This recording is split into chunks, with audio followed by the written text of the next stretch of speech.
Votes for her favorite son and the best father in America, George Bush. The Texas vote tonight gives George Bush his party's nomination for president. The long months of campaigning have paid off. Now Bush runs as the party's standard bearer. Clarice Tinsley is in New Orleans with tonight's activities. Clarice? Hi, Steve. Tonight is indeed a big night for Texans. Former Dallas Cowboy quarterback Roger Staubach took to the stage first to pass the podium on to his senator, Phil Gramm. Ladies and gentlemen, I am pleased and proud to introduce a man of great common sense and uncommon political courage, a fellow Texan like George Bush, and my senator, Senator Phil Gramm.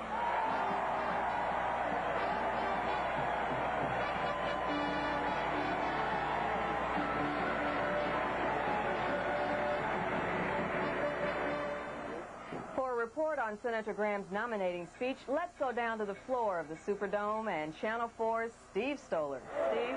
Clarice, needless to say, it is bedlam on the floor right here. As you mentioned, Senator Gramm gave the nominating speech for Vice President George Bush. Another Texan, Ninfa Lorenzo of the Ninfa Mexican restaurant chain, gave one of several seconding speeches. Here's a portion of what they had to say. George Bush will continue the tradition of the last 8 years in providing these real opportunities.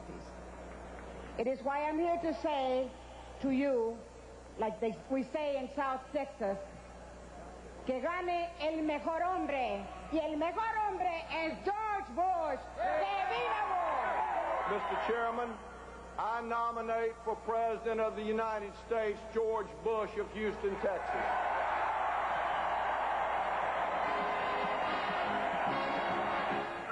Pride is alive deep in the heart of Texas. For more on the big role the Lone Star State played, let's go across the Superdome floor to Channel 4's Rich Ray. Steve, tomorrow George Bush and Dan Quayle are still scheduled to attend a breakfast meeting with the Texas delegation. Now, that was to have been one of the convention's climactic moments when he announced his choice for a running mate. That moment has passed, but they will still be there tomorrow. It'll give Texas delegation a chance to meet and to greet a man who remains a relative unknown to most Americans. In fact, I don't think we're going to see a lot of Dan Quayle in Texas. Bush himself said today he does not intend to have a strictly regional campaign strategy, but he gave every impression that Dan Quayle will spend most of his time campaigning in the Midwest. With that, I'll throw it back up to Clarice in the skybox, who I know has a special guest. You bet, Rich. Thank you. With us now, United States Senator Phil Gramm. Senator, thanks so much for joining us tonight. After your nominating speech for George Bush, how does it feel to be part of history? Well, I'm glad to have it over. It was an important speech. George Bush deserved a great nominating speech. I was willing. I hope the Lord was. How did you feel seeing Texas put George Bush over the top? Well, it was exciting. We've had a Texan as vice president for 8 years. We now have an opportunity to have a Texan in the White House again. And obviously that's important to us. It's important to America. I think George Bush can be a great president. But clearly we're beginning to see a recovery in Texas, keeping the recovery going nationally so we can become a part of it. And having our man as president of the United States could make a big difference to us. Now, as the fall campaign stretches ahead, what is your role going to be for the Bush-Quayle ticket? Well, I've told George Bush that I'm going to campaign for him and for Danny Quayle in Texas as if my name were on the ballot. I'm going to travel all over the state. I'm going to talk about George Bush and his record. I'm going to talk about Danny Quayle. Texans don't know Danny, but they're going to know him, and they're going to like him. And I'm going to talk about Michael Dukakis' record. I'm not going to get into this name-calling business, but I'm going to talk about where he stands on issues like the death penalty for people who kill policemen. I'm going to talk about his record on tax and spend. I'm going to talk about his record on things like federal land use planning and gun confiscation. So I'm going to draw clear distinctions on the issues. That's how people are going to vote. They're going to vote on who can do the best job for them and for their family. And how soon will you start taking control? I'm starting Friday. Friday, in Texas. That's right. And where's that going to be?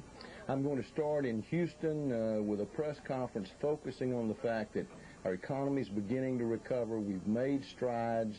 The last year has been an improvement, but all that's at risk. If Michael Dukakis is elected, comes in, raises taxes, sends the economy into a recession, I'm then going from there to San Senator. Antonio and talk about defense. All right. Well, thanks for joining us. Thank I'm afraid you. we're out of time. Thank you. We appreciate it.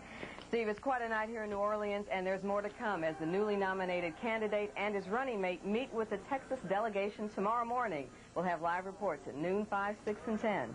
See you then. All right, Clarice, thank you very much. Tonight, a chance to tell us who you would vote for if the election were held today. To vote for the Democratic ticket of Michael Dukakis and Lloyd Benson, call 1-900-720-6041. To vote for Republicans George Bush and Dan Quayle, dial 1-900-720-6042.